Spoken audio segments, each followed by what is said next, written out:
no matter what obstacles or failures that you are facing right now, there is a way to shift into more hope, motivation, and actual growth. The key starts with figuring out what meaning you're giving each obstacle. For example, if a goal isn't working out the way you think it should, you might interpret it to mean that you are just not cut out to have the business of your dreams. But I'm gonna challenge you here using one of my favorite phrases.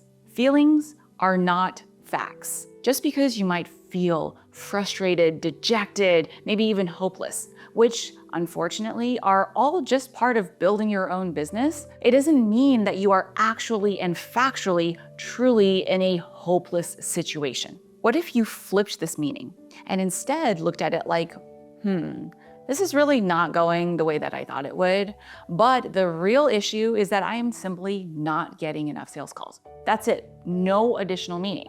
So how can I solve this problem of getting more sales calls? After now having helped thousands of people start and grow their own online business, I've noticed that this is a key skill that distinguishes those who are ultimately able to succeed. So high five to you being able to do this for yourself. But I know this can feel like a pretty broad concept, so I'm gonna break it down further into 4 really common scenarios and show you how to flip your thinking in each situation. Starting with one that will literally change the game. Say you had set a goal to make X dollars by today, and now you are nowhere near that goal. Automatically, you might sink deeper into, I am not good enough, I am never going to hit that goal. But the truth is, as much as it might feel this way, your revenue is not the best indicator of your success, because we don't talk about this enough. But to hit the income goal that you want, there are also so many variables that are outside of your control. Like, spoiler alert, other people. You can't control when or if someone is gonna buy from you. For example, back when I was spending a lot of money on paid ads, there were times when we would have thousands of people come through a campaign, which was already proven and had been working, except now, not a single person would buy. Honestly, the first few times this would happen, I freaked out. It does not feel good to be spending that money, having something that you know is proven, and yet not getting the results that you want. And of course, we would troubleshoot everything. But most of the time, we wouldn't find anything not working or broken. And then a few days later, sales would go back to normal. I'm sharing this because there is a lot that we can do to grow our businesses. And we are not about having a victim mentality around here. But the truth is, to be able to hit whatever income goal you want, there are also a lot of things that you will not be able to predict or control. So if you measure your success or your likelihood to succeed just by your revenue, speaking from experience, you are going to end up miserable and feeling like you are never enough. I don't want that for you. But I also know that it is one thing to know it is a whole other thing to integrate it. So let's talk about what you can do to grow your dream business while not attaching any more meaning than you need to what is ultimately at the end of the day, just a number. Thing number 1, as much as you can, don't put yourself in a place of needing the money.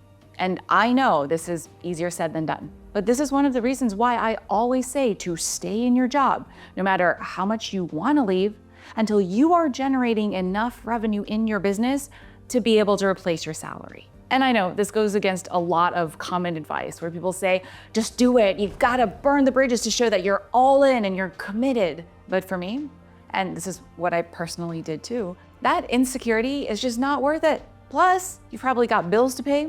You might have family or fur babies, depending on you. And if you are putting all of that on the line to hope that you are gonna get income from something that you have never done before, you are either setting yourself up for a really cool success story or, more likely, a massive failure.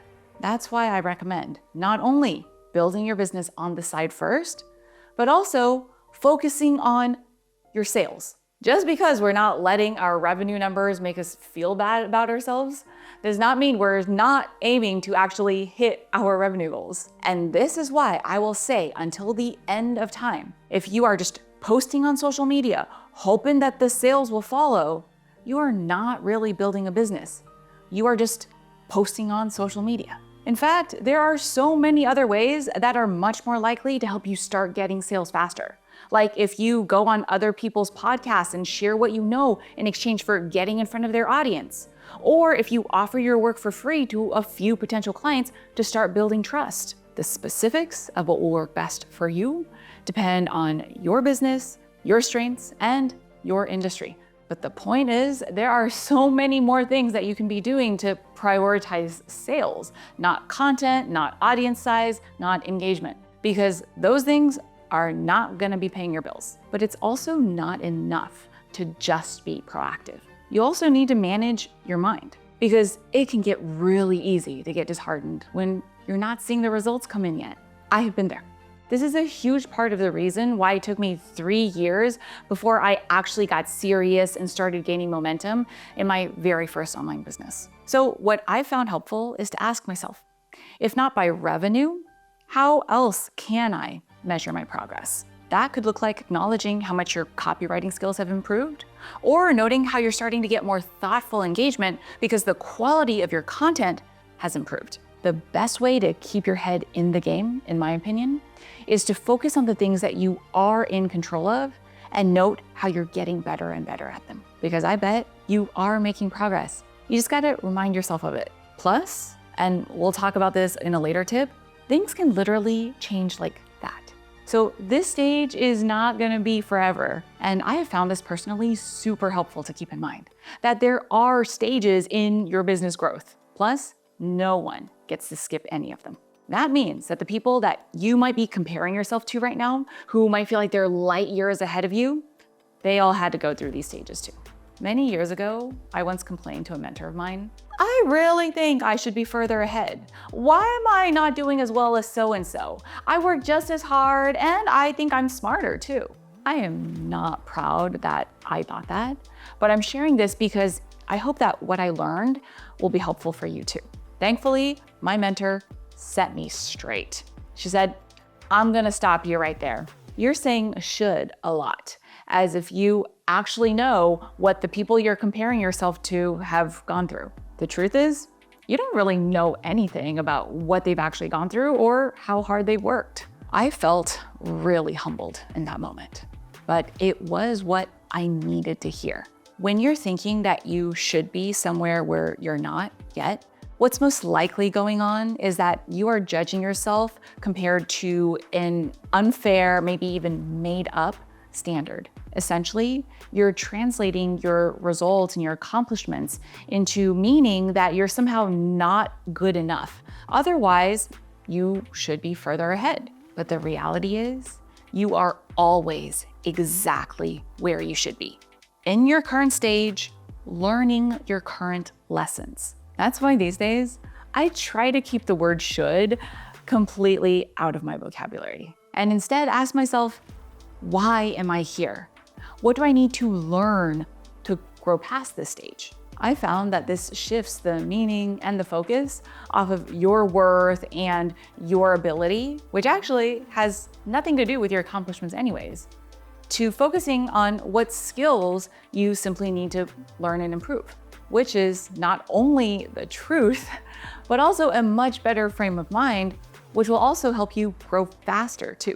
But even knowing that, I know it can be easy to forget it, especially when things get hard as you're in it, growing your business. And you might even be tempted to think that it's somehow just harder for you than for everyone else. Speaking from a lot of personal experience, you are actually setting yourself back when you think this way, because then you are giving the situation a lot more meaning than it actually has, and in a really negative way. The truth is, it's just hard for everyone, and you are not so special that you are somehow exempt from that. But I personally find that actually motivating, because then it just means I'm just going through the process, the same process that has worked for others, so it'll work for me too. One of my favorite sayings might be helpful to you here. You can have anything you want in life if you are willing to pay the price for it. Take the drama out of the hard times by reminding yourself, this is the price it takes to have the business and the life of my dreams. Am I willing to pay it? If you think about it that way, it can help you to stay motivated and focused so that you're able to continue growing and getting better every day. Because the good news is, sooner or later, paying that price does pay off For example, I sucked at email marketing for over 2 years. While I wrote these daily weekday emails that would take me hours to write and did not really make me a ton of sales. It was not fun, but I kept reminding myself, this is just a part of the process and this is what it takes to get to where I want. In this case, a 7-figure business driven primarily via email marketing, which now I do have.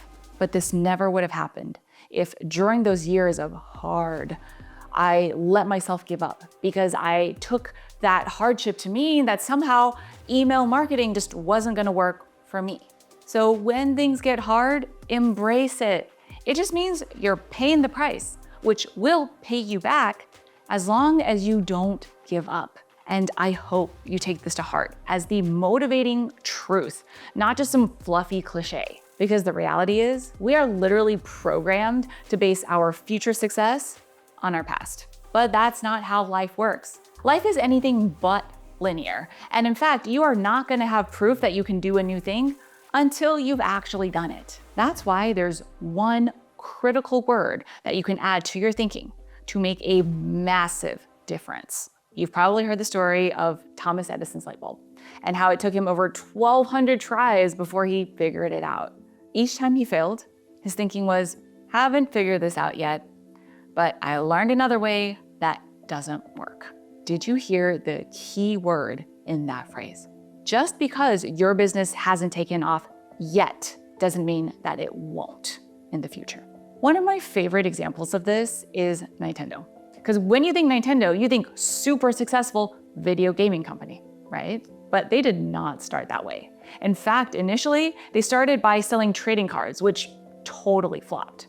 After which, they also tried building an instant taxi company, making instant rice, and designing toys. But this is the perfect example of how business success actually often goes. You keep at it, you'll learn from each tumble, and everything compounds even if it doesn't feel like it, until the moment when things just come together like that.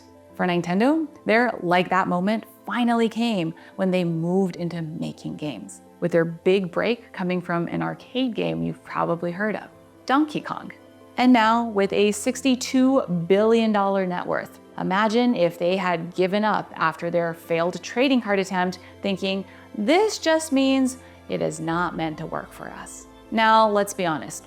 Chances are that you won't create a $62 billion company, but your very next offer could be the one that skyrockets your growth. Or your very next social media post could be the one that massively boosts your audience. So until you get to wherever you want to go, use this thinking. I just haven't gotten there yet. But I would also love to hear from you specifically, because I know the things that we tell ourselves can be so nuanced. And sometimes calling them out can help us become aware of how they're holding us back. So did any of these tips help you identify thoughts that have been holding you back? And what are you thinking for how to start counteracting those negative meanings that you've been attaching to those thoughts?